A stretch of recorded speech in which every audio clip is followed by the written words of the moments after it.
We are here to debunk the myth that the arts have their hands out, that the arts are always asking for more. The truth is, the arts not only give back, but are a significant generator of revenue, jobs, and community engagement. There are a number of reasons why the arts are important. Aside from entertaining, inspiring, and providing creative outlets for children and adults, the arts help stimulate the economy and create a sense of place. On a national scale, arts and culture generates over $135 billion dollars in total economic impact, 22 million of which goes directly to the government. And the arts are responsible for 4.1 million jobs. In Santa Clara County, arts and culture is responsible for $167 million dollars and over 4,000 jobs each year. If there was no arts and culture in Santa Clara County, this region would have to win the Mega Millions and Super Lotto Plus 10 times in order to make up that revenue. Total economic impact is broken up into two parts: direct arts and culture spending and audience spending. Arts and cultural organizations alone spent $105 million dollars in paying salaries, rent, buying paint and wood for props, and ordering food. Much of this spending stays within the community. Local arts and cultural audiences spent nearly $62 million dollars on parking, meals, hotel rooms, and drinks outside of the cost of their ticket. And over 1,000 have those audiences to thank for their jobs.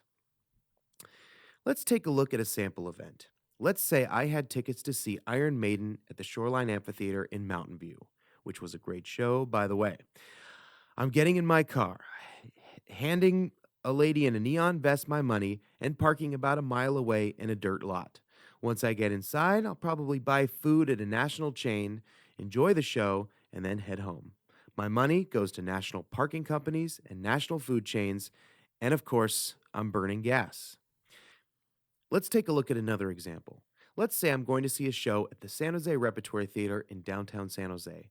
I'm either going to drive and park in a city parking lot, or maybe I'll take light rail, which gets off right in front of the rep. I'll go have dinner at a local restaurant, somewhere like House of Siam, and maybe afterwards, if there's time, I'll grab a drink at the Fairmount Lounge. Then I'll come home and pay my nice babysitter so she can afford a dress for the prom. As you can see, my money, aside from my cost of the ticket, is going to the city, is going to local business owners, and to real people. Economic impact. Looking at the 4,224 jobs directly created by arts and culture in Silicon Valley would be the equivalent of opening and fully staffing 210 new Starbucks stores. That's a lot of baristas and a heck of a lot of lattes. As I mentioned, local and state governments directly benefit from our arts and culture community. Nearly $7 million dollars went into state coffers, and almost $5.5 million were generated directly for local governments in 2010 alone. Putting this into context, the amount of money that arts and culture generated for local and state governments is the equivalent of the annual salaries of San Francisco 49ers Michael Crabtree, Vernon Davis, Frank Gore, Navarro Bowman, and Alden Smith combined. As everyone knows, the arts are a major driver of tourism. In fact, in 2010, over 2.7 million people attended an arts and cultural event in our region, and more than a quarter of those people were from out of town. That would be like filling up the HP Pavilion for not just one Sharks game, but 4 full seasons worth. It's a lot of people coming to arts events each and every year.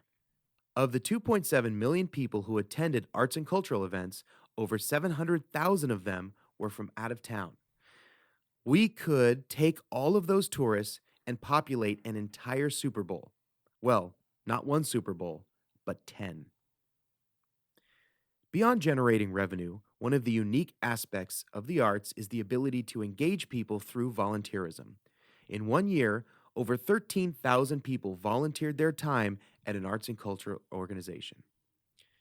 Each organization significantly leveraged that time for a grand total of nearly 600,000 hours. That's right, 600,000 hours of donated time in one year. Want to know how long that is?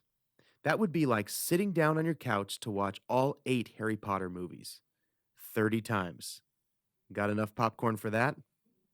Another area that makes the arts unique is its ability to leverage in kind contributions. That's goods and services donated to the arts. In 2010, those goods and services equated to nearly $8 million in value. Arts groups know better than anyone else how to leverage support. As you can see, the arts do more than just entertain. They strengthen the local and national economy, they create jobs, and they engage our residents in a deep way.